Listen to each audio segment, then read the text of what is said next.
우리 옆에 있는 분들과 한번 인사 나누겠습니다. 고맙습니다. 고맙습니다. 감사합니다. 감사합니다. 주님 안에서 사랑합니다. 주님 안에서 오늘은 제 사과 말씀 이렇게 보도록 하겠습니다.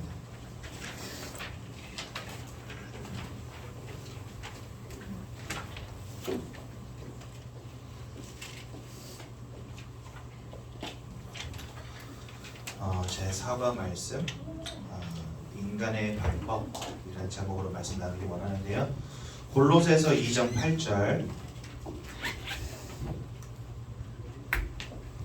신약성경 골로새서 2장 8절 말씀 같이 보시겠습니다.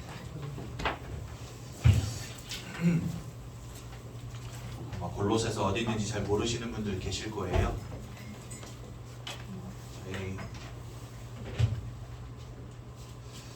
잘 모르시는 분은 손을 들어 표해 주시면 저희가 가서 찾아드리겠습니다.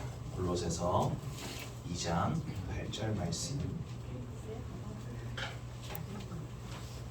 골로새서 2장 8절 말씀.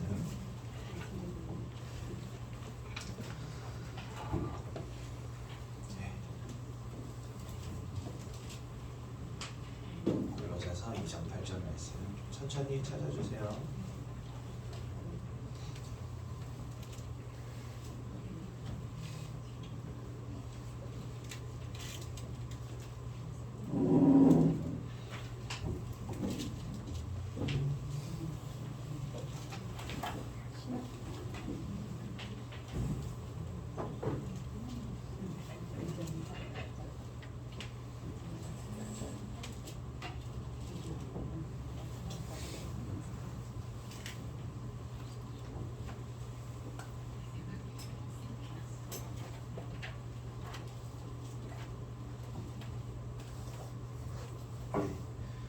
골로새서 2장 8절 말씀 한 절만 한 목소리로 함께 보도록 하겠습니다. 시작.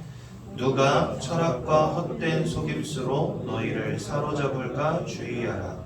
이것은 사람의 전통과 세상의 초등학문을 따름이요 그리스도를 따름이 아니니라. 아멘. 사람들은 저마다 소원을 가지고 살아갑니다. 여러분들은 어떤 소원을 갖고 살아가십니까? 그리고 요 소원을 이루고자 하시는 이유는 무엇입니까? 왜냐하면 사람들은 그 소원을 이루는 것이 행복이라고 생각하기 때문에 그렇습니다. 여러분들 다 행복하고 싶으시잖아요. 그렇죠? 네, 세상 사람들이 바라는 소원, 행복 몇 가지로 정리해 보자면 몇 가지 되지 않을 겁니다. 돈 많이 벌어서 성공하는 거. 그렇죠? 돈 싫어하시는 분 계십니까? 돈 싫어하는 사람은 아마 세상에 없을 겁니다. 이건 뭐 타 종교를 제가 욕하고 싶은 게 아니고 제가 군대에 있을 때 해인사 주지 스님의 직계 제자분이 제 고참으로 있었어요. 근데 그때 이미 거의 30을 바라보는 나이에 군대 오셨는데 제가 2등병으로 딱 갔을 때 이분이 이미 상병이었거든요. 근데 이제 저는 그분은 불교를 담당하는 군대 종교병으로 거기 있었고 저는 기독교를 담당하는 군대 종교병으로 거기 있었어요. 근데 이분이 저를 얼마나 갈구는지 진짜 힘들더라고요. 어디 사막 귀신 믿는 놈이 들어오지 이러면서 저한테 그러시는 거예요. 근데 사막 귀신 누군지 아시죠? 네. 보통 세상 사람들 예수님을 사막 귀신이라고 합니다. 어디 사막 귀신 믿는 놈이 들어왔다고 막 이러면서 엄청 갈구고 막 힘들게 하시더라고요. 근데 하루는 자기를 어떤 스님 한 분이 면회 오셨대요. 그래서 그 해인사 주지 스님은 아니고 주지 스님보다 직급이 약간 낮은 스님인데 자기 잘 있나 보려고 왔다는 거예요. 그래가지고 야 좀 있으면 오시니까 너도 나가서 인사해. 너 뭐 기독교 군종이지만 인사해. 그래가지고 저 밖에다 세워놓고 둘이 기다리고 있었거든요. 근데 이제 뭐라 해야 되지? 그 군대 가면 위병서라고 해가지고 입구에서 지키는 사람들이 있어요. 거기다 연락을 미리 해서 이분이 들어오실 때 연락 달라 해가지고 이제 제가 나가서 기다리고 있었죠. 한 1, 2분 지나니까 차가 한 대 들어오는데 어떤 차가 들어왔냐? 제가 군대 있을 때가 약 20여 년 전이거든요. 근데 찌프 아시죠? 찌프 외제.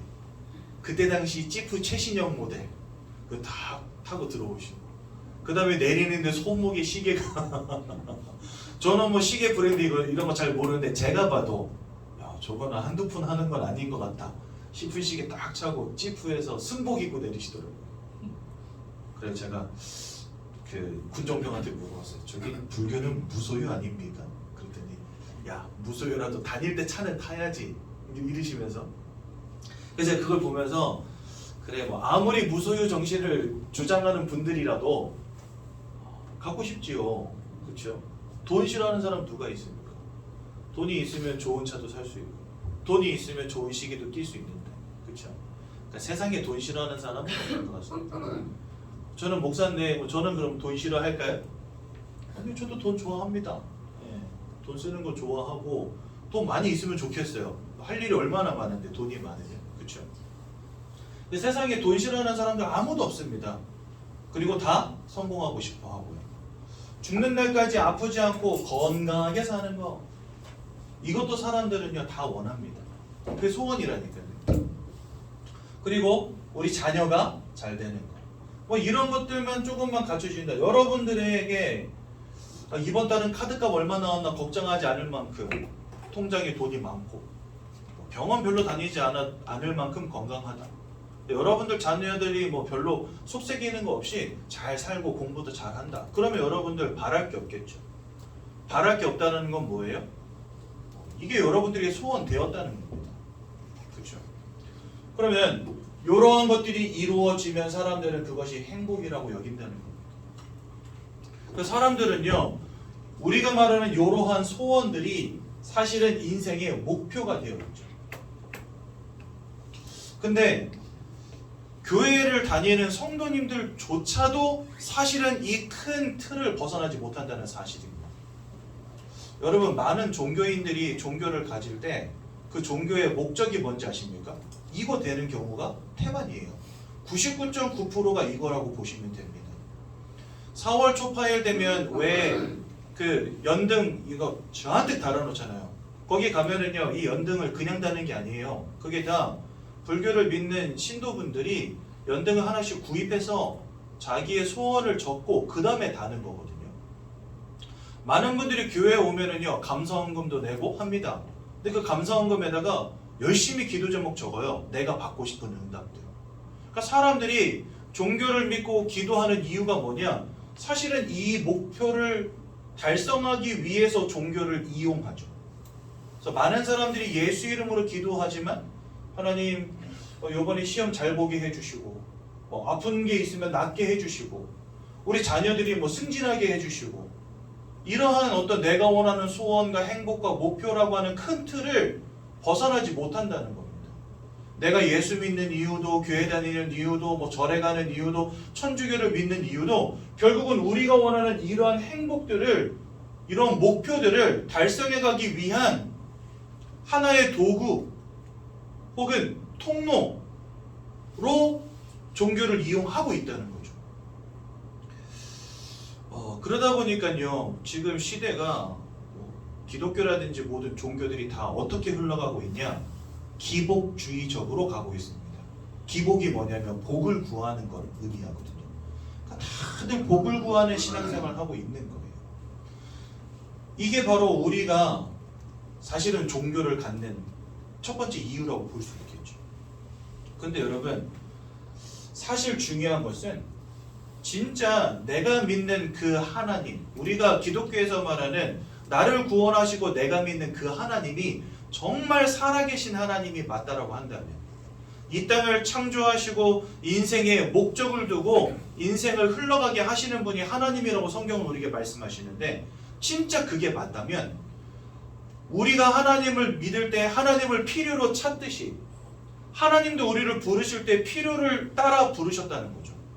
그래서 여러분들, 신앙생활에서 중요한 건 내가 원하는 소원을 이뤄가는 것도 중요하지만 정말 하나님이 나에게 원하시는 것이 무엇일까? 이것을 찾는 것은 더욱 중요하다는 겁니다.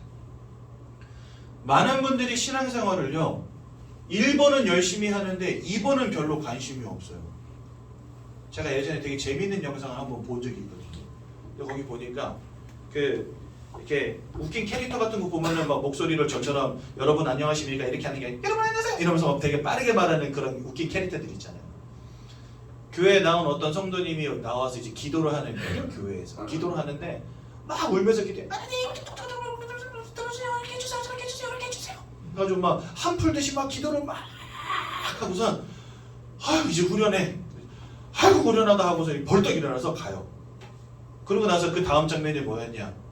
하나님이 나타나요. 거기 하나님이 나오셔서 야 나도 할 말이 있는데 내 말은 안 듣고 네 할 말만 하고 가니 이런 영상이었거든요. 제가 그걸 보면서 굉장히 많이 와닿았어요. 우리 신앙생활 할 때 하나님이 나에게 원하시는 게 뭘까? 이거 잘 찾지 않습니다. 뭐만 찾아가냐? 이렇게 해주세요 저렇게 해주세요 이렇게 해주세요. 나 지금 아파요 힘들어요 돈 없어요 궁해요 응답 주세요. 그래서 휙 하고 가버립니다. 그러니까 우리 신앙생활이 늘 여기 머물러 있는 거죠. 근데 하나님은 우리 인생에 하나님의 소원을 두고 행하신다 이래 돼 있거든요. 그 말은 여러분들 인생을 향한 하나님의 소원이 분명히 있다는 겁니다. 근데 그 소원이요 성경 맨 처음 부분 창세기부터 끝나는 요한 계시록까지 일관되게 나와요. 어떻게 일관되게 나오냐? 첫 번째, 예수가 그리스도라는 사실을 깨닫기를 원하십니다. 이게 하나님의 첫 번째 소원입니다. 그럼 왜 하나님은 이 소원을 가지고 계신지 좀 이따가 설명을 할 거고. 두 번째, 이 예수가 그리스도라는 이 어마어마한 말씀을 깨닫는 예배의 자리를 놓치기를 원치 않으십니다. 그래서 항상 예배하는 자들이 되길 원하십니다. 하나님. 세 번째, 하나님은 이 예수 그리스도를 모든 사람 전 세계 현장에 전하는 전도와 선교라고 하는 소원을 갖고 계세요. 그러니까 여러분들을 이 땅에서 구원 가운데로 부르실 때 하나님은 요 세 가지 소원을 가지고 부르십니다. 근데 여기서 더 재밌는 사실이 한 가지 있어요. 요 세 가지 소원을 여러분들을 통해 이루시기 위해서 하나님은 여러분들에게 구하지 않아도 이곳에 원하는 것들을 더하시겠다라고 말씀하세요. 중요한 것은 더하시리라입니다. 우리가 이 첫 번째 소원에 우리의 인생의 목표와 신앙생활의 목표를 두지 않아도 되는 이유가 뭐냐? 하나님께서 하나님의 소원을 여러분들의 인생을 통해 이루어 가시기 위해 내가 바람하지 않았던 이 모든 것들을 더하시리라 라고 말씀하셨어요. 그게 어디 나오냐? 마태복음 6장 33절에 보면 나옵니다. 이방인들이 구하는 것 따라가지 말라 하세요. 그것이 너희에게 있어야 될 것을 이미 아시느니라 말씀하십니다. 그러므로 너희는 먼저 그의 나라와 그의 의를 구하라. 그리하면 이방인들이 구하는 이 모든 것들, 무엇을 마실까, 무엇을 입을까, 무엇을 먹을까 고민하고 필요로 하는 그 모든 것들을 너희에게 뭐 하시리라? 더하시리라. 이렇게 되어 있어요. 우리는 이게 인생의 목적이었는데 하나님은 이것을 우리 인생이 참 응답받게 하시기 위한 수단으로 사용하신다는 거예요. 그러니까 하나님 아버지 앞에는 그저 더 큰 응답과 더 가치 있는 인생이 되게 하시기 위한 수단을 우리는 지금까지 인생의 목적으로 알고 붙잡으려고 따라온 거예요. 그러니까 얼마나 헛되고 가치 없는 것을 따라왔는지 아시겠죠, 여러분? 그래서 우리 새가족 성도님들 이제 신앙생활을 막 시작하고 기독교가 뭔지를 배워가는 우리 새가족 성도님들은요 잘 아셔야 됩니다. 여기에 머물러 있는 신앙생활 절대 하시면 안 됩니다. 그러면은요 진짜 가치 있고 복된 것이 무엇인지를 발견할 수가 없어요. 하나님께서 나에게 무엇을 원하시는가? 하나님께서 나를 향한 하나님의 소원이 무엇인가? 이것을 찾는 신앙생활을 하셔야 됩니다. 그러면은요 이런 것들, 이방인들이 구하는 것들, 우리 인생에 필요한 것들 하나님 아시고 다 채워주십니다. 그러니까 여러분들 나는 나의 소원을 가지고 신앙생활을 하는지 하나님의 소원을 가지고 신앙생활을 하는지 잘 살펴보시기 바랍니다. 많은 분들이 이거 가지고 신앙생활 합니다. 1번 가지고.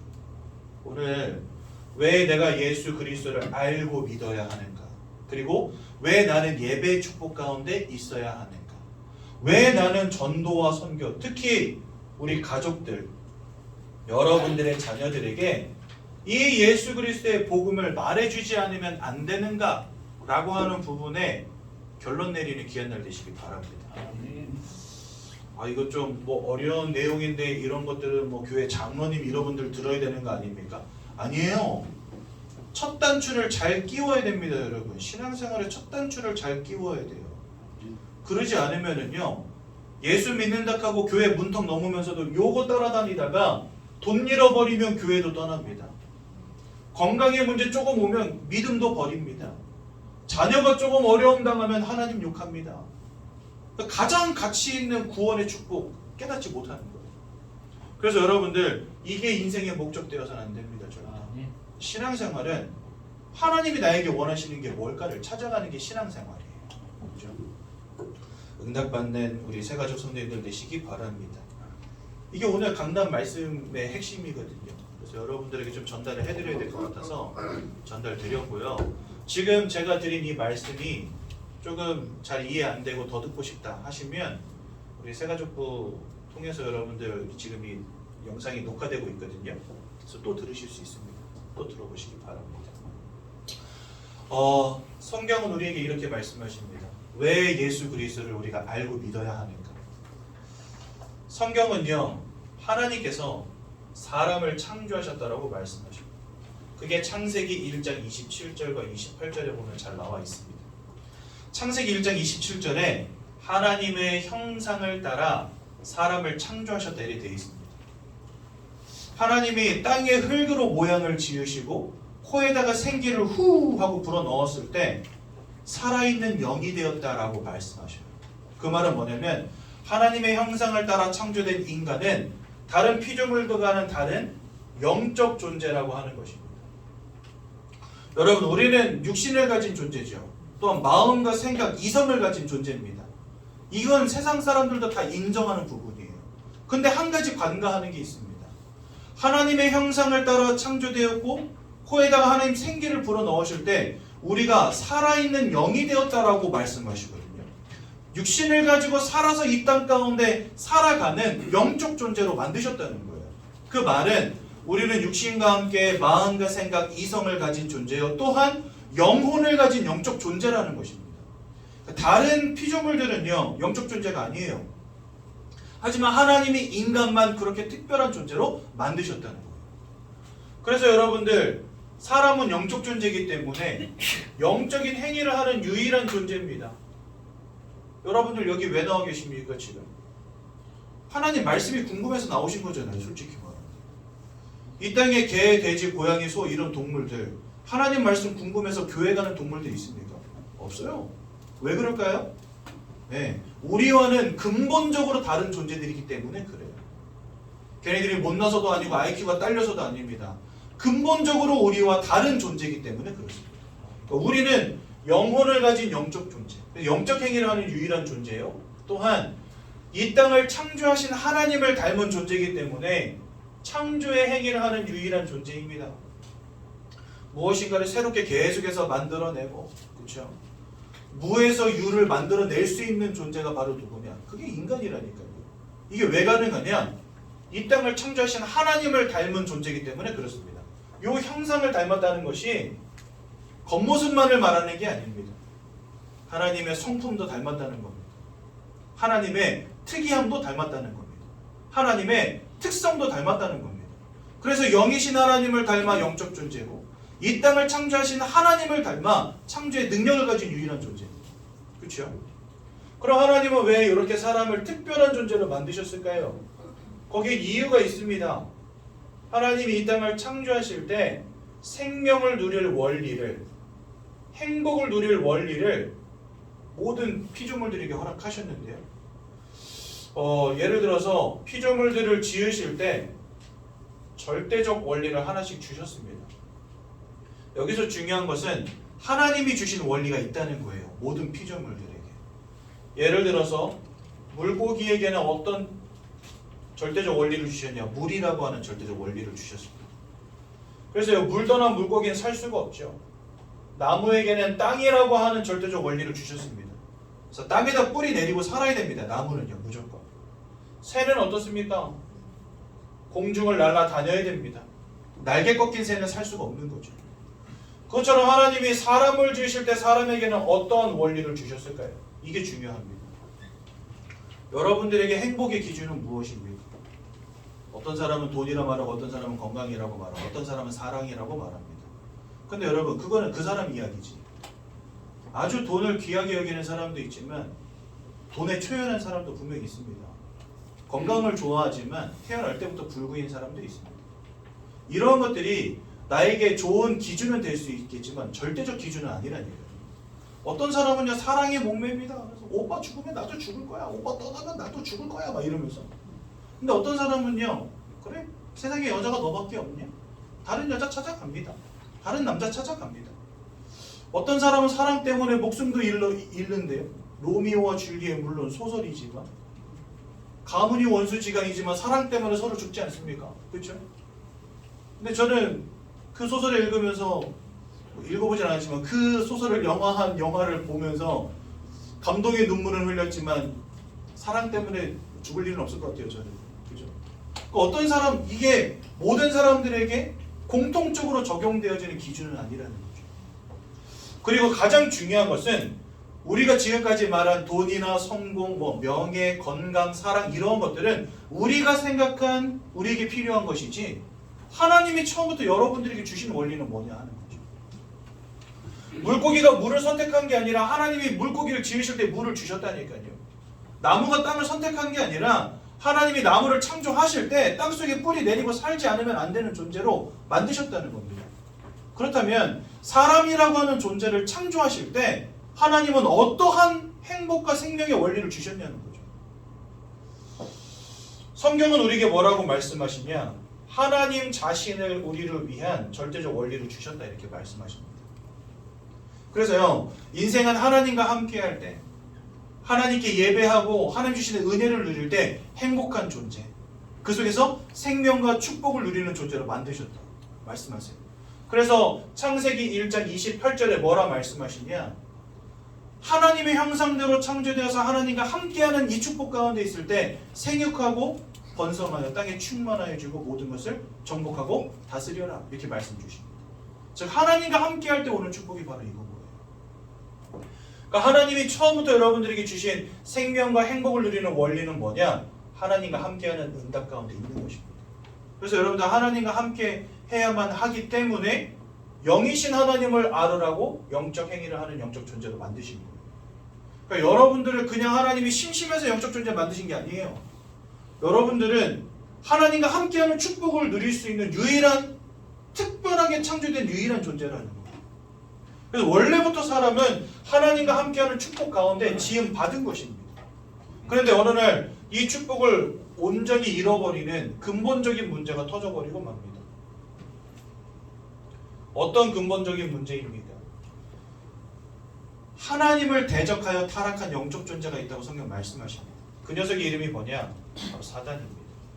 이 사단이 하나님이 지으신 첫사람 아담과 하와를 속입니다.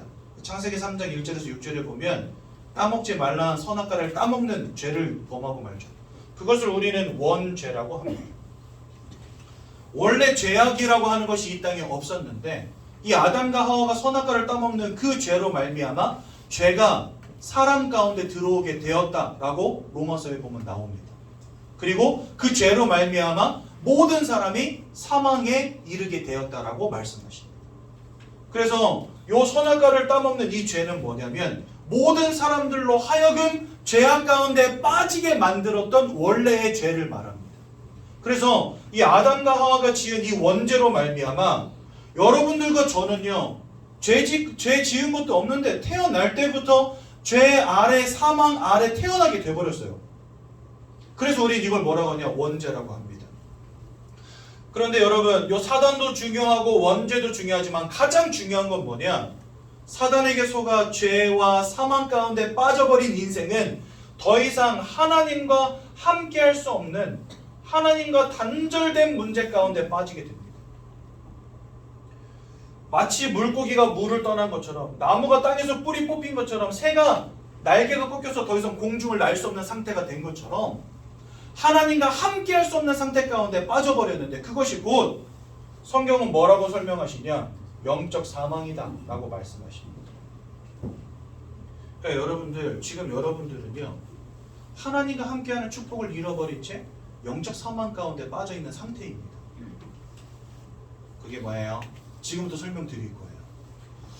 에베소서 2장 1절에 보면 죄와 허물로 죽었던 너희를 살리셨도다 라고 말씀하십니다.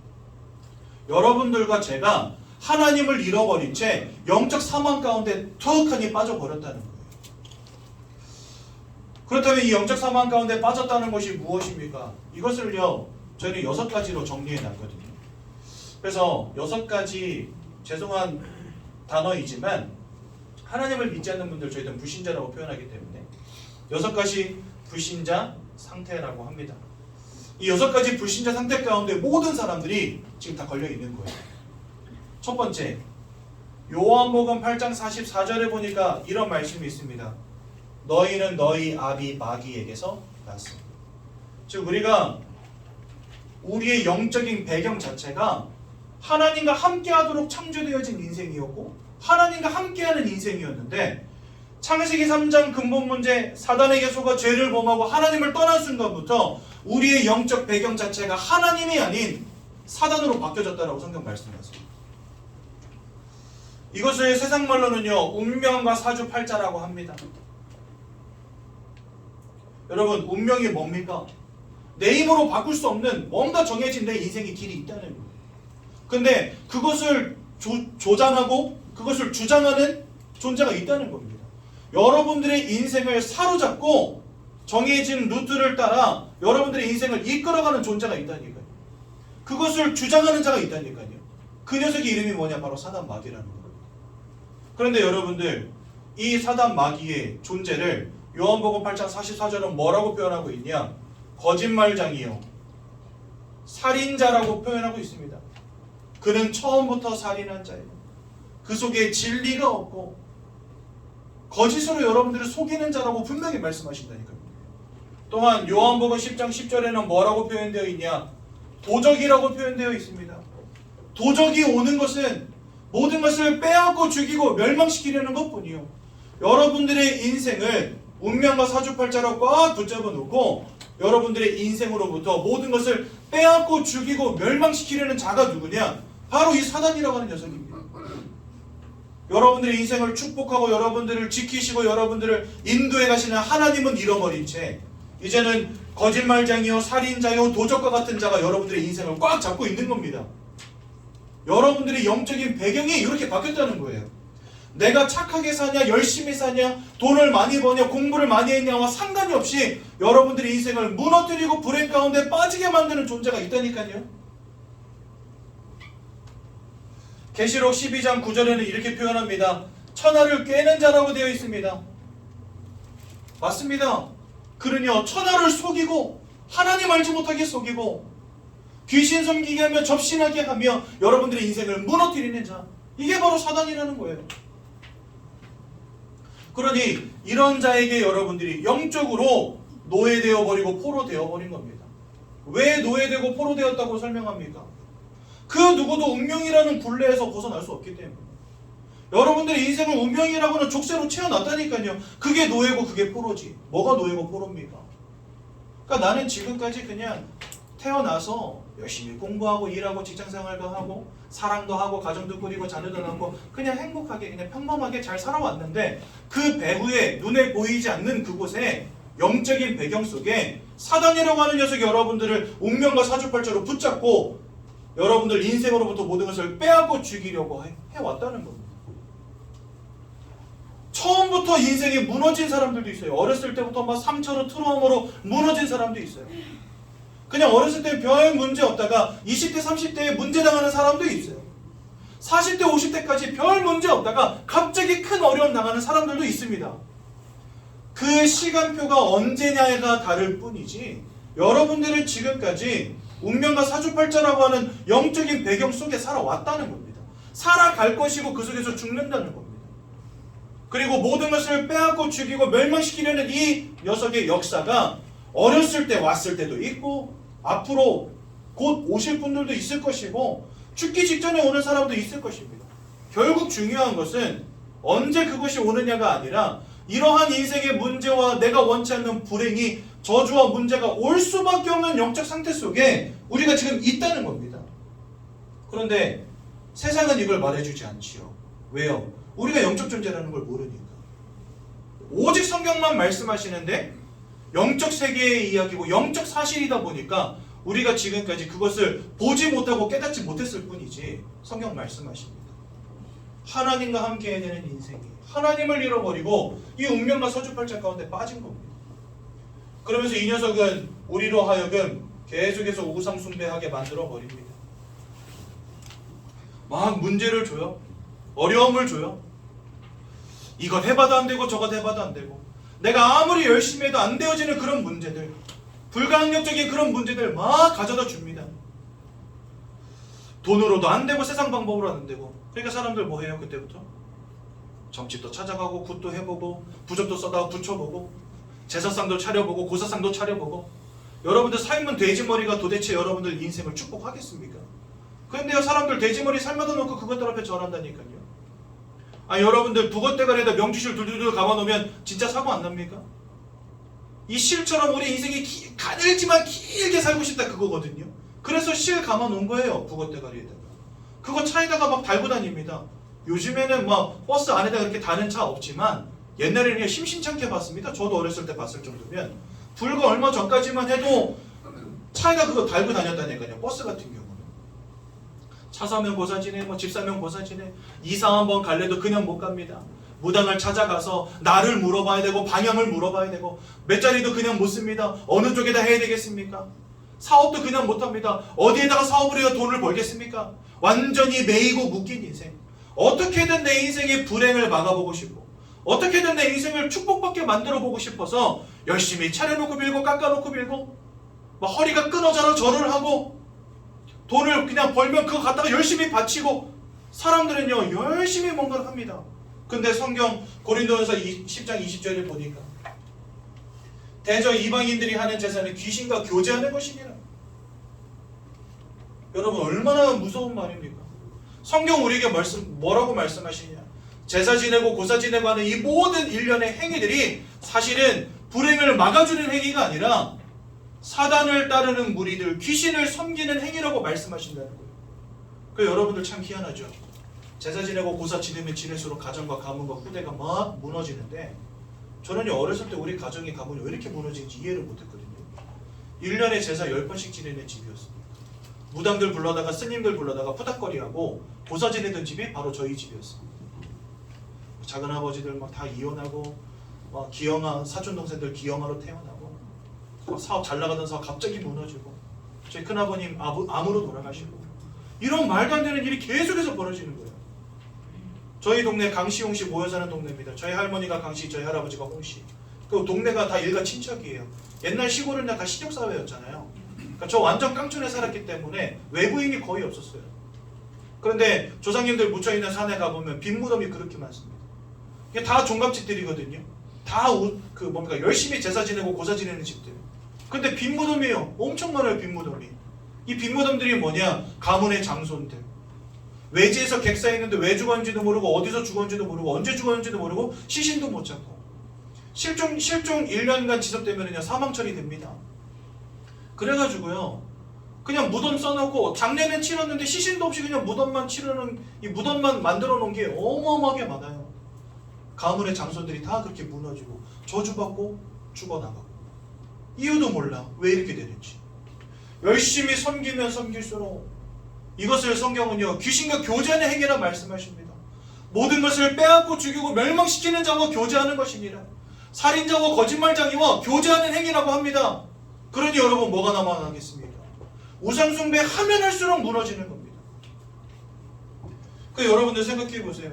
하나님을 잃어버린 채 열심히 우상숭배 해온 결과로 인생은 무너지고 그러니 사람들의 마음과 생각이 온전할 수 있겠습니까? 여러분? 마음과 생각이 다 무너진 시대가 된 겁니다. 사람은요, 육신을 가진 존재죠. 또한 사람은 마음을 가진 존재입니다. 또한 사람은 영혼을 가진 존재입니다. 여러분, 사람이 영적 존재라는 사실을 깨닫는 게 왜 중요한지를 설명드릴게요. 만약에 여러분들의 자녀가 어느 날 큰 사고를 당해서 죽게 되었다. 그러면요, 부모님의 마음은 진짜 찢어지죠. 무너지죠. 아들을 먼저 보낸 아버지가 시름시름 앓다가 돌아가시는 경우도 흔치 않게 일어납니다. 그거 뭐 의미하냐면요, 우리의 마음이 그만큼 육신에 영향을 끼친다는 거거든요. 마음과 육신을 따로 놓고 생각할 수 없는 존재라는 거예요. 우리는 굉장히 유기적으로 혼합된 존재입니다. 여러분도 어디 놀러 갈 때 꼴 보기 싫은 사람이 있으면 마음 집에다 두고 가십니까? 상처 안 받으려고? 아니잖아요. 내가 어딜 가든 마음은 나와 함께하는 겁니다. 마찬가지입니다. 영혼도 마찬가지입니다. 분리되어질 수 없는 거예요. 그렇죠? 내가 마음 상태가 어떠냐에 따라서 내 육신이 병이 들기도 하고, 내 마음이 어떠냐에 따라서 육신의 병이 낫기도 합니다. 참 신기하죠? 예전에 어떤 의사가 그런 실험을 했대요. 암 환자 둘을 두고 똑같이 캡슐 안에다가 그냥 밀가루 넣은 약을 준 거예요. 한 명한테는 이거 신약인데 효험이 있다, 임상 결과 효험이 있는 약이다 하고 밀가루를 주고, 이쪽은요, 이게 참 못된 의사인데 이쪽은요, 좀 가망은 없지만 이거라도 먹읍시다 하고 주고, 참 신기하게도 이쪽에 있는 암 환자가 차도가 좋아지기 시작하는 거예요. 밀가루 먹었는데. 그만큼 마음이 육신에 끼치는 영향이 지대하다는 겁니다. 그렇죠? 그러니까 여러분들, 이렇게 마음과 육신이 유기적으로 결합된 존재가 사람입니다. 그런데 우리는 또한 영혼을 가진 영적 존재란 말이죠. 나의 영적인 배경 속에 누가 있느냐가 나의 마음과 나의 육신을 지대한 영향을 끼친다니까요. 하나님이 함께 하실 때 빌립보서 4장 6절에서 7절에 보니까 모든 지각이 뛰어난 하나님의 평강이 너희 마음과 생각을 지키시리라 이렇게 되어 있습니다. 우리의 마음 먹은 대로 안 되는 거 아시죠? 요즘 시대에 10명 중에 7, 8명 다 우울증 지금 시달리고 있는 거 아십니까? 옛날에는 정신과 가서 진료받았다 그러면 굉장히 큰 흠이었지만 지금은 그냥 정신과도 그냥 진료 과목 중에 하나예요. 사람들 정신과 치료받았다. 아이고 너도 요즘 많이 힘들구나. 나도 요즘 스트레스 때문에 죽겠어. 이렇게 대화가 되거든요 요즘에. 옛날에는 정신과 갔다 좀 이상한 사람 보듯 했잖아요. 근데 지금은 어때요? 아, 나 어저께 정신과 갔다 왔어. 그러면은 이게 뭐야? 이렇게 보는 게 아니라 어머 너도 갔니? 이런 시대가 됐다니까요. 내가 마음 먹은 대로 되는 게 아닙니다. 나는 행복하고 싶고 평안하고 싶은데 그게 여러분들 마음처럼 됩니까? 안 되죠. 그래서 성경은 모든 지각 위에 뛰어난 하나님의 평강이 여러분들의 마음과 생각을 지키시리라 말씀하시는 거예요. 내 마음을 지키는 자가 계셔야 되는 겁니다. 그래야 세상이 줄 수 없는 평안함으로 나를 지키시는 분이 나와 함께 하실 때 우리가 평안함을 누리는 거거든요. 근데 우리의 영적인 배경 속에 하나님이 계시지 않는다. 모든 것을 빼앗고 죽이고 멸망시키려는 자가 여러분들의 인생을 꽉 붙잡고 있다. 어떻게 되겠습니까? 마음이 흔들리고 무너지고 우울증으로 조울증으로, 심각한 경우에는 정신분열로, 약을 먹지 않으면 견딜 수 없을 만큼 심각한 우울증의 문제로, 여러분 조현병, 큰일 벌이는 조현병 환자들 보면요 약을 오랫동안 끊었다 이래 돼 있어요. 약으로 누르지 않으면 안 되는 사람 돼버리는 겁니다. 여러분 세상은 얼마나 많이 발전합니까? 세상 얼마나 많이 좋아졌습니까? 그렇죠?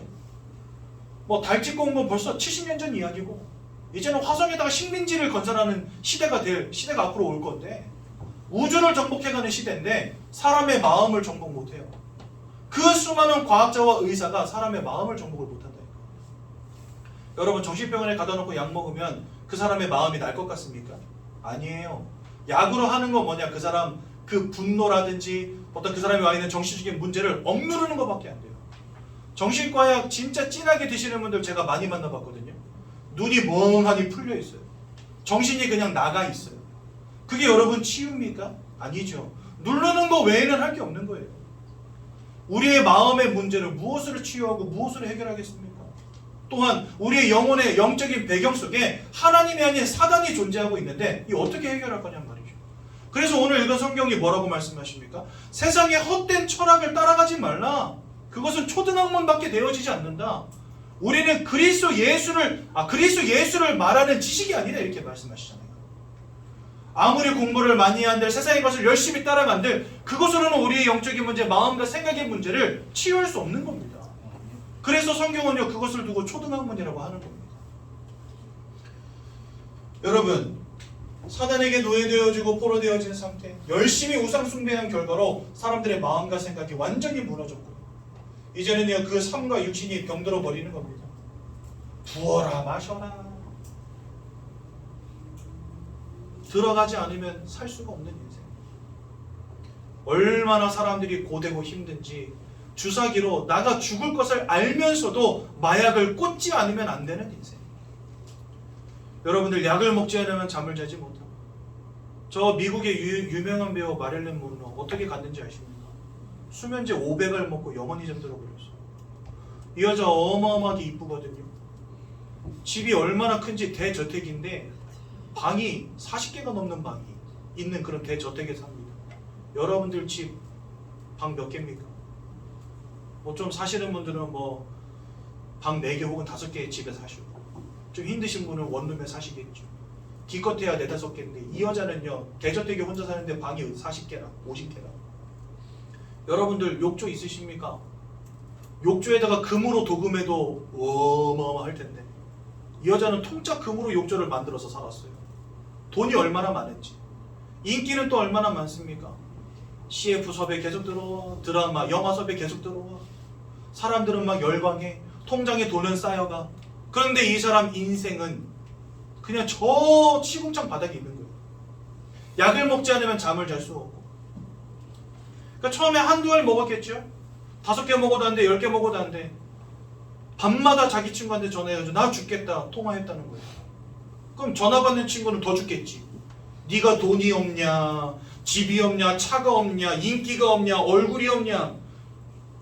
나보다 모든 것을 더 가지고 다 가진 네가 힘들다라고 나한테 전화하는 것 자체가 그 여자한테는 지옥이었겠죠.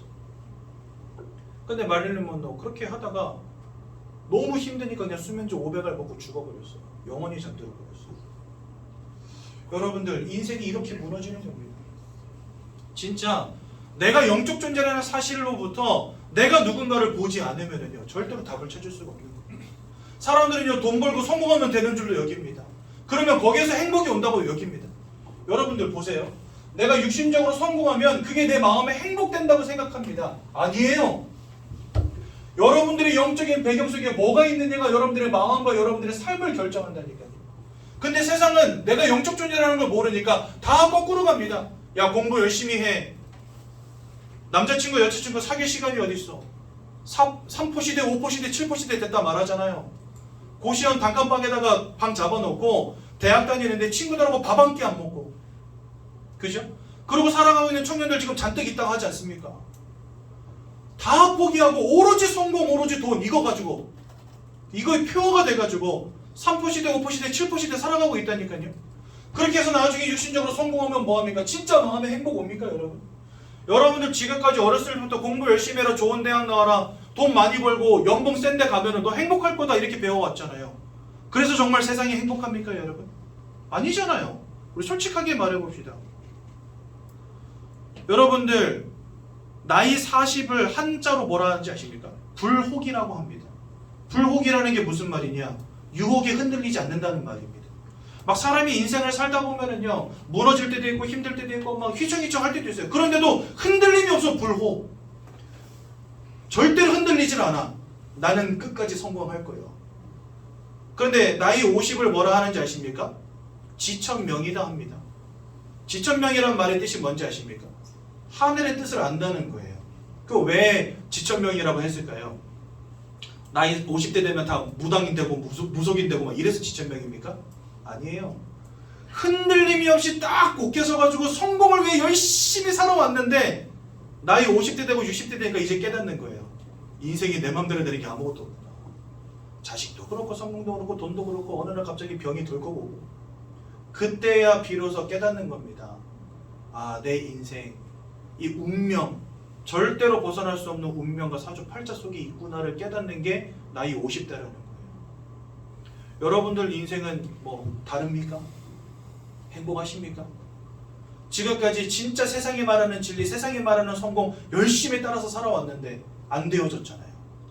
왜요? 내가 누군지를 모르는데 어떻게 행복을 찾느냐 말이죠. 성경은 우리가 영적 존재라고 말씀하시는데 내가 영적 존재라는 것도 알지 못하는데 어떻게 행복을 찾느냐 말이죠. 내가 영적 존재라는 걸 모르는데 어떻게 여러분들 인생의 답을 찾냐 말이죠. 안 되는 겁니다. 하나님은 분명히 살아계시다고 성경 말씀하시고 또 하나님을 대적하는 영적 존재 사단이 있다고 말하는데 이러한 것들을 다 간과한 채 어떻게 여러분들 인생을 성공할 수 있냐 말이죠.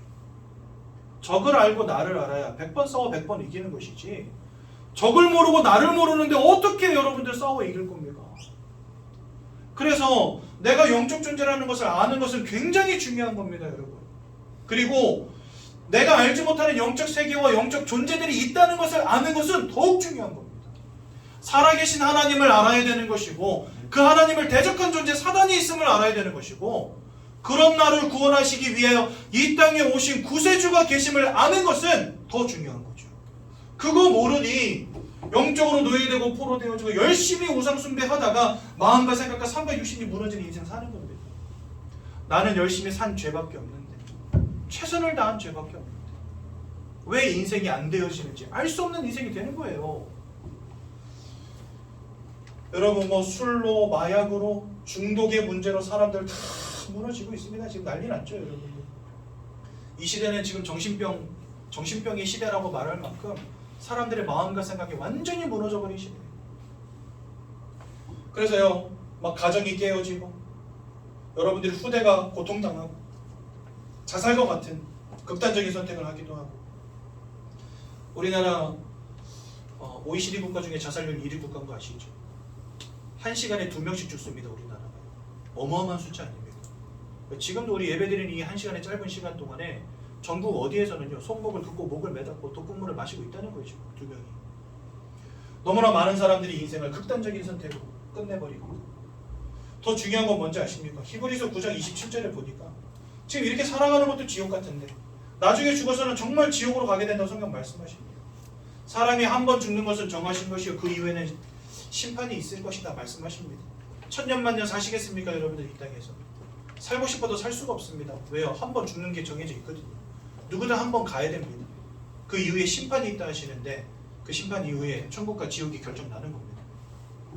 하나님을 알고 하나님께 속한 자 천국으로 이르게 되는 것이고 하나님을 모른 채 마귀에게 속한 자 마귀가 들어갈 지옥으로 먼저 들어가는 겁니다. 연대 책임을 물고 같이 들어가는 거예요. 지옥은요. 나쁜 놈이 지옥 가는 게 아니고 착한 놈이 천국 가는 게 아니고 하나님께 속한 자는 하나님의 집으로 가는 겁니다. 여러분들이 착하든지 여러분들이 못됐든지 그거 상관없이 여러분들은 아버지 집으로 가요. 그렇지 않습니까? 명절 때 옆집 들어갑니까? 아버지 집으로 가야지. 왜? 여러분들은 거기 속한 자니까. 여러분들이 남들보다 좀 못된 사람일 수도 있습니다. 하지만 아버지 집에 갈 수 있어요. 그게 여러분들 권리잖아요. 마찬가지입니다. 천국은 누구에게 허락되어 있냐? 착한 자가 가는 것이 아니라 하나님을 알고 하나님께 속한 자가 천국 가는 겁니다. 나쁘냐 착하냐 그것은요 별로 문제되지 않아요. 하나님 아버지 앞에서. 하나님을 떠나 영적으로 사단에게 사로잡힌 이 상태 속에 우리가 모든 사람들이 다 빠져 있는데 그 중에서 주 예수를 믿는 믿음으로 구원받았느냐 아니냐 이게 중요한 겁니다. 그럼 지옥은 누가 갑니까? 하나님을 알지 못한 채 마귀에게 속한 자 지옥에 함께 가는 겁니다. 누구와? 사단과 함께 갇히는 거예요. 지옥에. 원래 지옥은 하나님 사단을 가두기 위해 만든 감옥이기 때문에 사단에게 속한 자 함께 들어가는 겁니다. 그러니 여러분 하나님을 알지 못하는 것이 곧 지옥입니다. 더 큰 문제는 뭐냐? 여러분들의 후대도 이 문제들로부터 자유롭지 못하다는 겁니다. 그래서 여러분들 이런 인생의 실패와 저주의 굴레를 우리가 절대로 빠져나올 수가 없는 거예요. 하나님을 떠난 영적 상태 속에 모든 사람들이 태어나고 살아가기 때문에 누구도 여기서 빠져나올 수가 없는 겁니다. 근데 이게 돈 많이 번다고 공부 열심히 한다고 해결되어지겠습니까? 아니란 말이죠.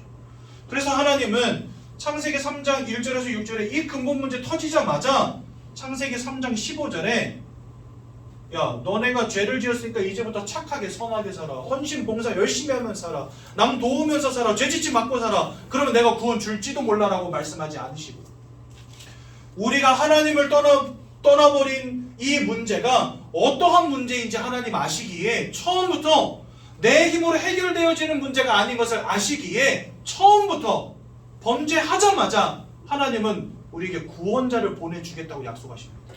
그게 바로 창세기 3장 15절 여인의 후손입니다. 내가 너희를 위해서 여인의 후손을 보낼 것이고 이 여인의 후손이 사단의 머리를 깨트려 버릴 것이다. 왜 이런 말씀을 하셨을까요? 성경에서 우리가 하나님을 잃어버린 그 순간부터 사단 마귀의 권세에 사로잡힌 걸 아시기 때문에 그래서 하나님은요 그 사단의 권세를 깨트려 버릴 구세주를 보내주겠다 약속하신 겁니다. 내가 착하게 살아서 열심히 살아서 하나님께 이르는 게 아닙니다. 하나님께 다가가는 게 아닙니다. 내 힘으로는 하나님께 다가갈 수 없어요. 왜요? 노예되고 포로되었기 때문에. 그래서 하나님이 직접 우리 인생을 사로잡은 그 강한 자를 깨뜨려 버리고 그 소나기로부터 우리를 구원하실 구원자를 보내주겠다 한 겁니다. 그래서요 내가 착하게 삶으로 구원받는 게 절대 아닙니다. 여러분 나를 구원하신 주 예수를 믿을 때 구원받는 겁니다. 그분이 여러분들 인생에 역사하셔서 여러분들의 인생을 사로잡은 운명과 사주팔자와 사단의 권세, 죄악의 문제, 하나님 떠난 문제를 해결해 주셔야만 우리가 구원에 이를 수 있는 거예요. 그래서 하나님은 여인의 후손을 보내시겠다 한 겁니다. 그분이 누구십니까? 네, 바로 예수님이십니다. 요한일서 3장 8절에 보니까 죄를 짓는 자마다 마귀에게 속하였나니 이렇게 되어 있습니다. 여러분 우리는 마귀에게 속한 자다 성경 말씀하신다니까요. 아들이 나타나신 것은 이 마귀가 하는 모든 일을 멸하기 위함이니라. 즉 참된 왕으로 이 땅에 오셔서 사단의 권세를 꺾으신 유일한 구세주 되신 예수. 로마서 8장 1절에서 2절에 보니까 예수 안에 있는 자는 결코 정죄함이 없나니 그 누구도 여러분들을 더 이상 죄인 취급하지 않는다는 겁니다. 아담 한 사람으로 말미암아 죄가 이 땅 가운데 들어오고 모든 사람이 사망에 이르게 되었는데 하나님은요 그리스도 예수를 통해 우리의 모든 죄악을 용서하셔서 더 이상 우리를 죄인이라 칭하지 않겠다 하신 거예요. 예수 안에 있는 생명의 성령의 법이 죄와 사망의 법에 묶여있던 너희를 해방하였기 때문이다 말씀하십니다. 그래서 예수님은 우리의 모든 죄악의 문제를 해결하신 참 제사장이 되십니다. 요한복음 14장 6절에 보니까 내가 곧 길이요 진리요 생명이니 하나님과 단절되어 버리고 하나님을 떠나버린 너희가 예수를 통하지 않고는 하나님께로 올 자가 없느니라 분명히 말씀하십니다. 그래서 예수님은요 하나님과 단절된 이 문제를 꺾으시고 하나님을 만나는 참 길을 여신 참 선지자가 되십니다. 이분이 2000년 전에 이 땅에 오신 거예요. 사람의 몸을 입고 하나님이신 예수가 사람의 몸을 입고 이 땅에 오셨습니다. 그리고 우리를 위해서 고난당하시고 고통당하시고 십자가에서 모든 보혈을 흘리시고 우리를 위해서 생명을 내어주심으로 우리를 구원하신 것입니다. 돌아가신 지 3일 만에 부활하심으로 이 사망의 권세, 사단의 권세, 죄악의 권세 다 이기고 참 하나님이라는 증거를 우리에게 보이신 것입니다. 이 예수님을 우리 누구라고 부릅니까? 바로 그리스도라고 부르는 것입니다. 여러분. 교회 다니시는 분들은 한 번쯤은 들어보셨겠죠. 예수 그리스도라는 말. 저는요 그리스도가 예수님 성인 줄 알았어요. 외국은 성이 뒤에 오잖아요. 제가 이름이 홍감사인데 제가 만약에 필리핀 간다 그러면 감사홍이라고 나를 소개합니다.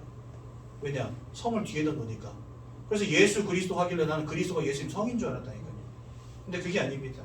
그리스도는 예수님이 하신 일이요 예수는 그리스도의 이름입니다. 문재인 대통령 하면 대통령은 문재인 씨가 하는 일이고 문재인이라는 이름 석자는 대통령의 이름이듯이 예수 그리스도 할 때 그리스도는 예수님이 하신 일이요 예수는 그 그리스도의 이름인 것입니다. 그럼 그리스도가 무슨 일을 하셨습니까?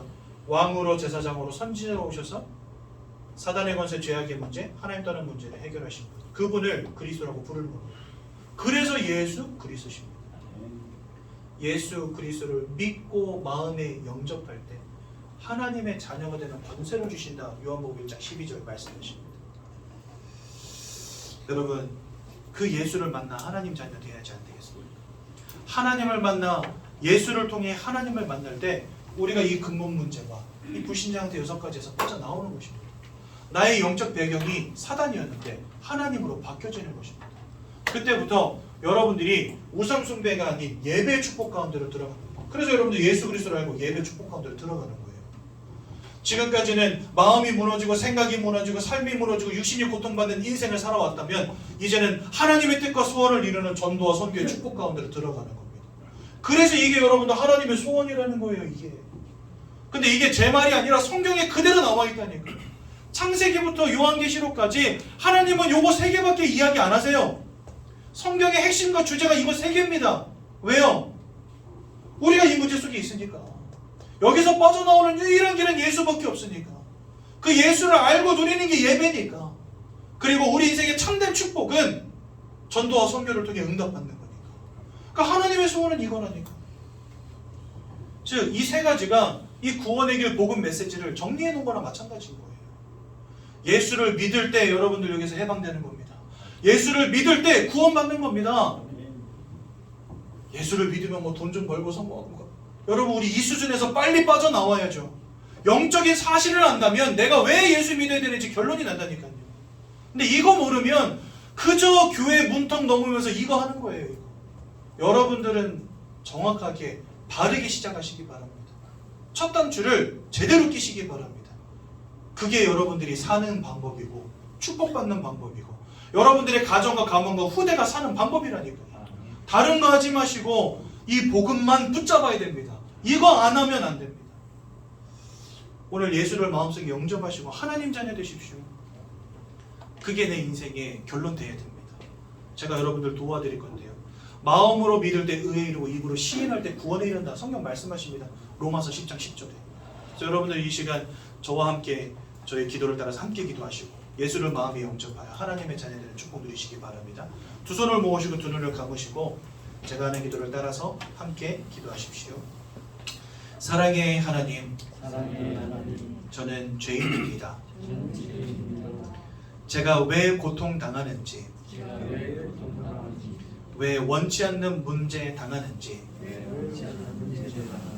알지 못한 채 살아왔습니다. 그것이 하나님 떠난 문제임을, 죄와 저주의 결과임을, 사단에게 사로잡힌 결과임을 깨닫게 되었습니다. 이런 저를 구원하시기 위하여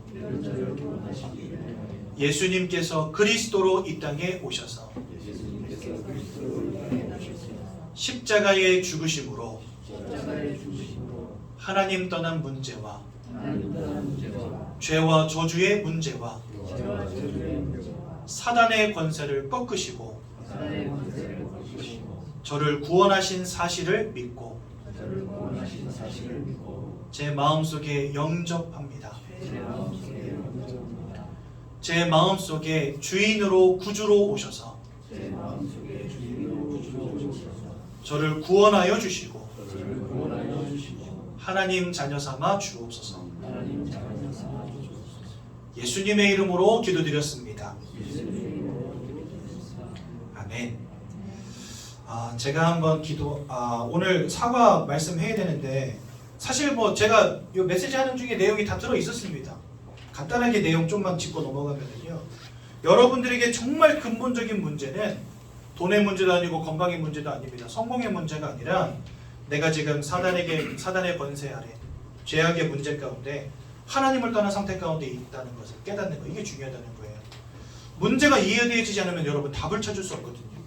내가 영적 존재고 이런 문제 속에 있다는 게 발견되지 못하면 예수를 믿을 이유가 발견이 안 되는 겁니다.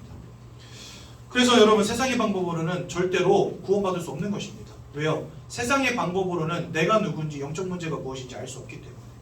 그래서 세상의 헛된 철학과 속임수에 속지 말라는 겁니다. 여러분, 하나님이 누군지 모르고 그리스도가 누군지 모르고 사단의 존재를 알지 못하고 우리가 영적 존재라는 사실을 알지 못하는 세상의 지식은 한계가 있다는 겁니다. 종교도 한계가 있다는 겁니다. 왜요? 내가 영적 존재라는 사실을 종교가 말해주지 않기 때문에. 사단이라고 하는 존재를 종교가 말해주지 않기 때문에. 그리고 선행과 열심과 봉사를 한들 그것으로는 이 인생의 근본 문제 해결할 수 없기 때문에. 그래서 여러분들 세상의 방법으로는 구원받을 수 없다는 겁니다. 그래서 결론 3가지. 구원은 사단과 원죄와 하나님 떠난 문제를 해결하는 것이기 때문에 그러므로 인간의 방법으로는 절대로 해결 불가능하다는 것입니다. 좋은 것과 진리를 혼동해서 안 됩니다. 이게 무슨 말이냐면 여러분 선행, 봉사, 종교, 기도 다 좋은 거 아닙니까? 그렇죠? 가서 굿도 하고 제사상도 차리고 고사도 지내고 다 내가 행복하려고 문제 해결하려고 하는 아주 좋은 행위들이라고 볼 수 있죠. 하지만 좋은 것이 진리가 될 수는 없는 거예요. 진리와 좋은 것은 분명 다른 것입니다. 세상에 좋은 것 천지 빽가리로 널려 있지만 그것으로는 나를 구원할 수 없다니까요. 그래서 좋은 것과 진리를 혼동해서는 안 됩니다. 선행, 봉사, 다른 사람 돕는 거, 헌신 너무 좋은 거죠. 하지만 그게 진리가 될 수는 없다는 사실. 지식, 과학, 공부 참 좋지요. 하지만 그게 나를 구원할 능력은 없다는 사실. 그래서 좋은 것과 진리를 혼동해서는 안 됩니다. 좋은 것 여러분들 많이 하고 사십시오. 하지만 예수 그리스도라는 진리를 잃어버리면 구원과는 상관없는 인생 되는 겁니다. 그래서 여러분들 오늘 예수를 믿고 구원받은 거 진짜 복된 일인 것입니다. 시간이 많이 갔는데 제가 오늘 모처럼 만에 성령 충만해서 시간이 많이 갔네요. 죄송하고요. 제가 한번 기도하고 말씀을 마치도록 하겠습니다. 사랑의 하나님, 오늘도 우리가 말씀을 나누며 그리스도 예수를 마음에 영접하여 하나님의 자녀되는 축복 주시니 너무나 감사를 드립니다. 일평생 이 복음을 잃어버리지 않게 하시고 하나님 자녀로 이 땅 가운데 멋지게 승리하도록 우리 인생을 인도하여 주옵소서. 예수님의 이름으로 기도드렸습니다. 아멘.